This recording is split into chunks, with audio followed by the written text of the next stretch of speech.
topik yang akan kita bicarakan ini, apakah properti syariah bisa dibawa ke koperasi syariah, gitu tak? Biasanya selama ini kita bicara itu properti perbankan, properti bank syariah, properti nyicil ke developer, itu doang. Mau ditarik mundur, tarik segalanya selalu begitu. Nggak ada yang pernah terpikir, kenapa sih kok nggak kita ke lembaga koperasi aja? Nah, ini. Jadi kita bahas ini.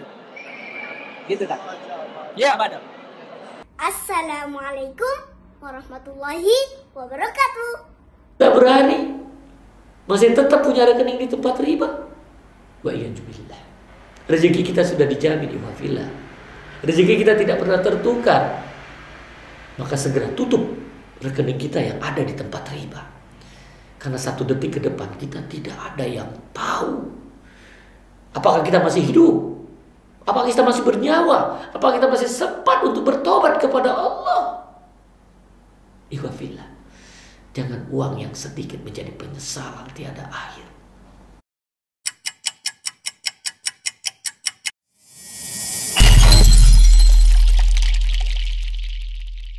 Tadi pada saat membuka bahasan tentang menggugat syariah, ini sudah disampaikan, ya, disampaikan apa itu bank.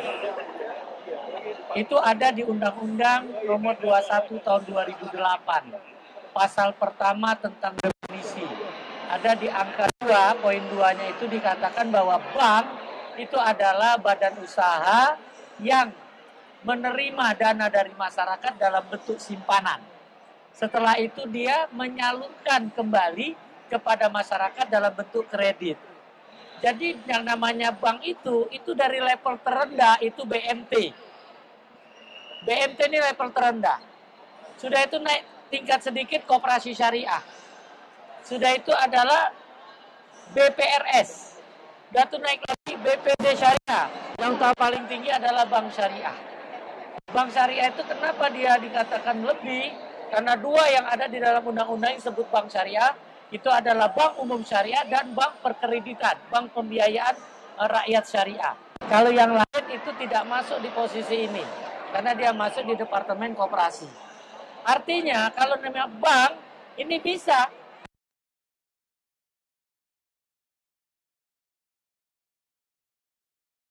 tadi dikatakan properti syariah yang selama ini ada yang tanpa bank, ya bisa itu tapi ngos-ngosan, bisa ngos-ngosan, ya. Nah dia harusnya bisa kerjasama dengan bank, baik dengan BMT maupun dengan koperasi syariah atau BPR syariah atau BPD syariah ataupun bank syariah.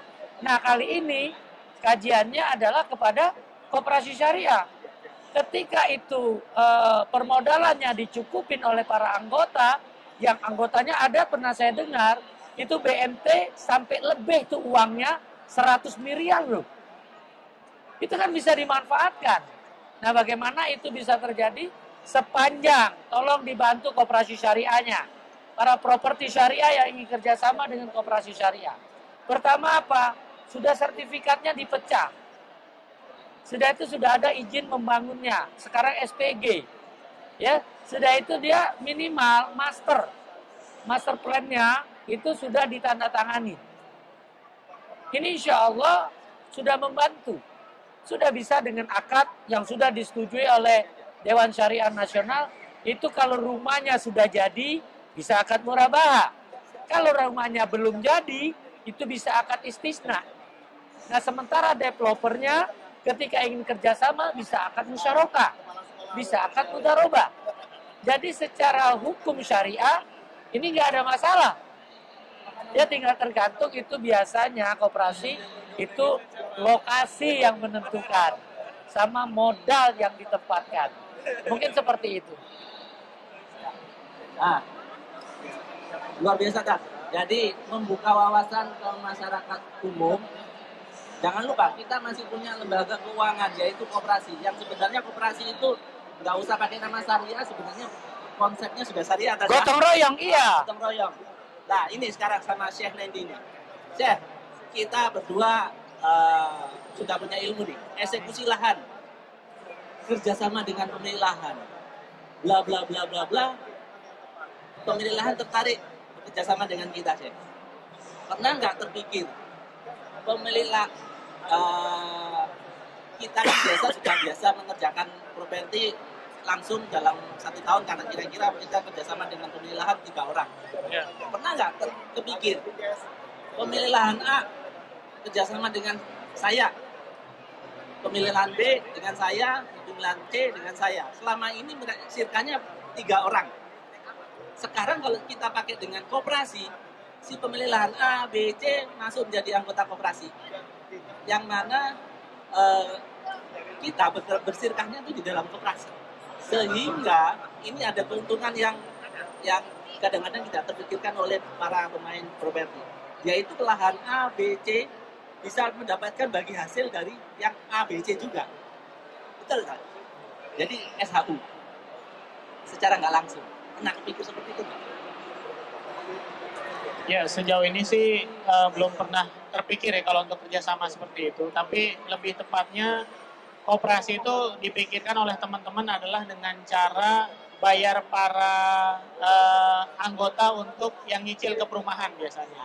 Nah sejauh itu kan. Karena kenapa? Karena kita butuh legal formil di Indonesia untuk ya koperasi itu kan ya namanya dari anggota untuk anggota. Jadi seperti itu.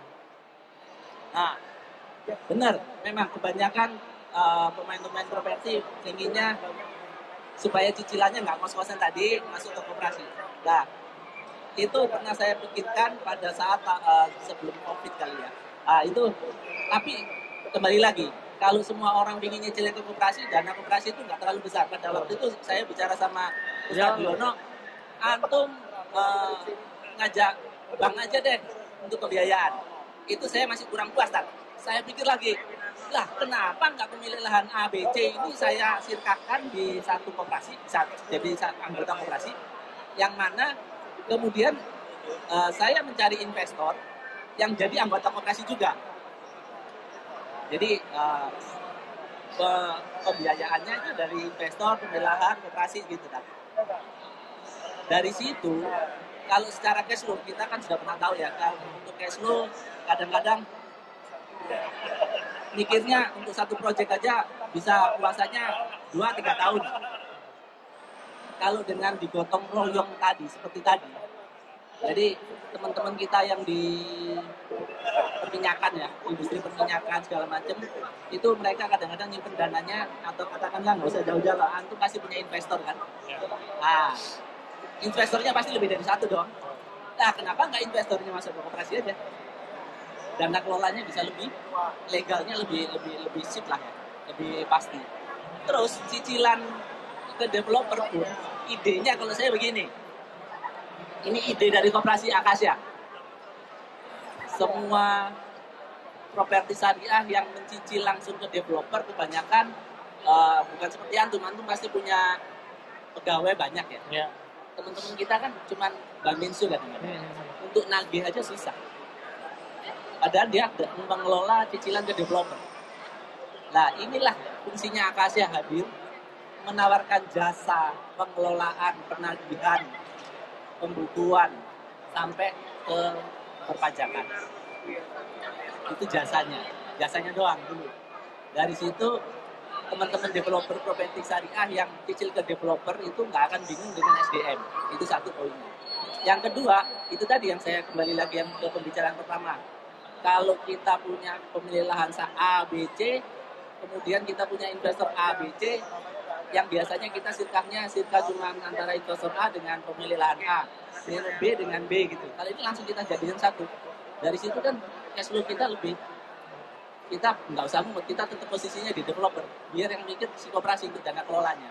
Sehingga cicilan memungkinkan sekali kita mempunyai akad yang cicilan ke koperasi. Seperti itu. Gimana, Tak? Tadi disampaikan Mas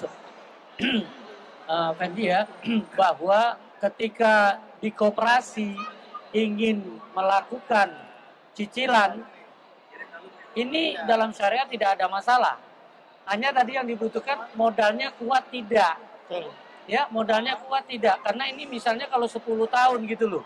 Sementara investor siap nggak dia mencadangkan dananya ini tidak digunakan selama 10 tahun. Ini yang menjadi korelasinya. Makanya mungkin untuk musyarakah nomor 1 tadi, ya sirka 1, sirka 2, sekalian dia jadi anggota, labas. Masya Allah. Tapi kalau dia betul, dananya bisa dia sampai 10 tahun tidak dia ambil, wah itu mantep banget.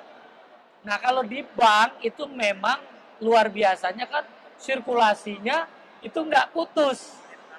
Dia semuanya akan banyak. Tapi kalau koperasi hanya lingkungan. Hanya lingkungan dan itu lokasinya tidak melebar. Nah beda nanti kalau dia koperasinya dengan bisnis digital yang tidak tanpa batas ini. Nah itu bisa banyak orang yang muncul. Ini juga mungkin yang jadi perhatian Koperasi Akasa kalau ingin melakukan pembayaran cicilan yang sampai jangka waktunya 10 tahun. Tapi kalau dia jangka waktunya pendek, Masya Allah, seperti mau bekerja sama musyarakah atau mudarakah lewat SPK. SPK kan bisa 6 bulan, paling tinggi 1 tahun. Ini layak banget. Tapi kalau yang 10 tahun perlu jadi perhatian. Lebih bagus kita menggandeng bank syariah atau BPR syariah. Karena dia jangkauan sudah banyak, sudah itu permodalannya juga sudah relatif tinggi dibandingkan dengan koperasi. Karena koperasi modal utamanya itu 75 juta loh. Ya kan? Tapi kalau sudah di bank syariah itu sudah miliaran. Sampai kalau itu sudah T gitu. Jadi insya Allah ini yang mungkin jadi perhatian Mas Ismu gitu. Tadi inilah kritik dari beliau sehingga untuk koperasi, untuk musyarakah mudarabah aman. Karena ini bisa dalam jangka waktu pendek dan setiap saat itu bisa putus. Tapi murabahah enggak. Itu mungkin seperti itu. Gimana sih? Ada tanggapan? Ya memang kalau dari sisi nama tuh kan kita tahu dari zaman belajar SD SMP koperasi dari anggota untuk anggota. Memang terakhir saya juga lagi bikin coba fintech terakhir itu kan. Fintech juga memang mulai dari Duscapil segala macam memang koperasi ini paling aman sebenarnya. Sebelum melangkah ke OJK karena sebelum moratorium pun untuk melangkah ke fintech pun sekarang dulu terakhir 2 tahun kemarin cuma 3 miliar lah OJK. Sekarang kan naik 15 ya. Iya. Nah, jadi harapannya karena memang Akasya ini adalah batu loncatan sebenarnya. Batu loncatan menuju sebelum ke BPR lanjut lagi ke atas ya. Jadi perbankan. Karena itulah yang harus dihimpun sebenarnya teman-teman developer itu yang membutuhkan adalah dia transaksionalnya harus cash sebenarnya. Untuk developernya, tapi makanya yang pemodalnya tadi ini itu harapannya bisa panjang. Yang bertahan ya kalau perbankan kan otomatis uang yang dihimpun masyarakat akan sirkulasi berputar, ada yang diambil, ada yang masuk, ada yang diambil, ada yang masuk. Nah, ini harapan ke depan kalau dari sisi developer adalah bisa transaksional yang panjang, yang syariah, yang bebas riba dan bebas goror. Jadi seperti Zolim. itu dan zolim. Nah, mudah-mudahan di Akasya bisa memfasilitasi karena kalau koperasi ya betul kata Ustadz jangkauannya pun mungkin yang pertama-tama banyak yang fintech masih sebelumnya adalah batu loncatan adalah koperasi. Selanjutnya adalah lanjutnya dari fintech. Jadi seperti itu. Masya Allah. Benar. Jadi gini, informasi dari Aksindo waktu tempoh hari mungkin sebentar. Pak Cipto bisa join. Ya. Kita hadirkan ketua Aksindo. Jadi tempoh hari sama CNN di 2 pekan yang lalu ya kita ya Pak Cipto. Ya. 2 pekan yang lalu kita ke tempatnya BMT UMY ya. BMTW. 1 pekan yang lalu. 1 pekan yang lalu. Jadi dana kelolanya, Ustaz juga ke BMT ya. Dana kelolanya BMT UMY itu kan sangat besar ya. Jadi beliau sudah bisa cicilan perumahan ya. 10 tahun ya. Bisa. 10 tahun BMT UMY anggotanya Aksindo. Jadi tapi memang benar kan. Jangkauannya hanya Jawa. Hanya Jawa memang. Tapi di anggotanya Aksindo sendiri sebenarnya dana kelola yang besar pun juga ada di Sumatera ya. Ya di Medan. Di Medan ya. Nah, di Medan itu dana kelolanya gede juga. Jadi sebenarnya koperasi kalau kita kumpulkan koperasi ini dana kelolanya itu ada yang besar, tapi untuk penyalurannya dia itu bingung kadang-kadang. Jadi mungkin bisa kayak di perbankan, apa kayak sindikasi gitu ya. Iya. Mungkin seperti itu. Coba ditanggapin. Ya, perlunya bersatu di koperasi itu insya Allah lebih mudah. Karena modal itu dari anggota untuk anggota. Kalaupun ada yang nyebut, saya belum jadi anggota, sekarang daftar, antum langsung jadi anggota. Ya, prosesnya tidak lama. Dan dana itu udah jelas. Peruntukannya untuk apa? Ketahuan. Kalau kita bicara di lembaga keuangan yang lain belum tentu. Dana masuk dibutuhkan untuk apa nggak tahu. Di koperasi ada akad istisna. Kalau bicara istisna ya khususnya buat properti itu udah jelas. Keperluannya apa berapa, akadnya musyawarah aja di situ nanti. Bisa gitu ya. Nah, karena masuk di situ yang punya dana pun ikut kontrol pekerjaannya. Dan itu udah dilakukan dan ada 5 atau 6 anggota yang menurut BMT kemarin sudah kerjasama dengan BMT ya, karena beliau punya dana yang besar, fundingnya karena dibatasi wilayah, nah ini cukup selektif. Nah kita harapkan dalam pertemuan ini juga silaturahmi kemarin itu membuahkan hasil.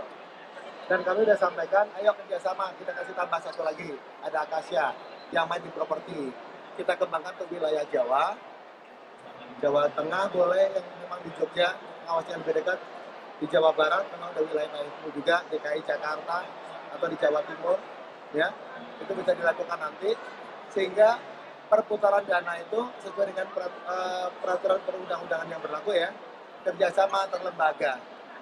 Jadi jangan perorangan lagi bicaranya. Koperasi Akasia didanain oleh BMT UMY.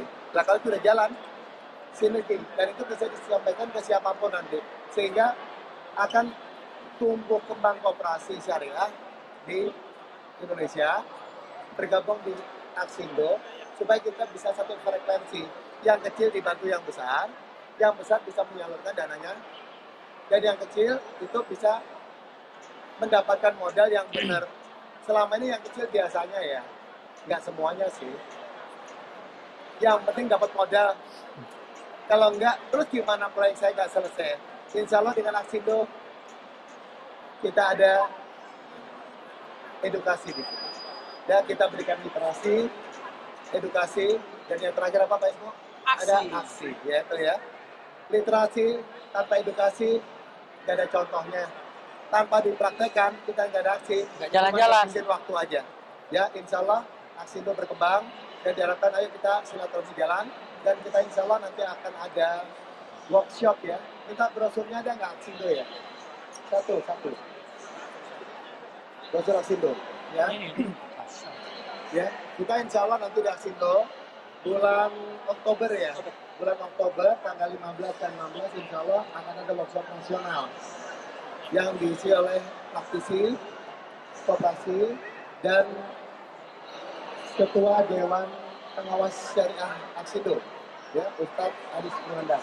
Insya Allah ya, jadi diharapkan bisa hadir, kita di situ bisa silaturahim, belajar dan sambil membangun networking.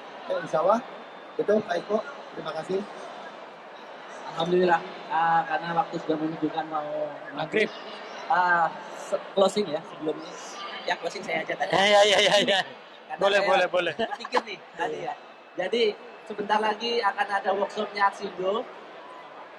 Silakan para koperasi yang akan bergabung atau yang sudah bergabung untuk segera ikut workshopnya. Jangan sampai nanti akan digugat oleh KMBBS seperti menggugat Bank Syariah. Nanti kalau tidak ikut workshop, Menggugat koperasi syariah. Jadi jangan lupa segera ikutin workshop. Oke, jazakallah khair. Terima kasih sudah hadir di Inban Dakwah Inspiring Syariah Lifestyle. Wassalamualaikum warahmatullahi wabarakatuh.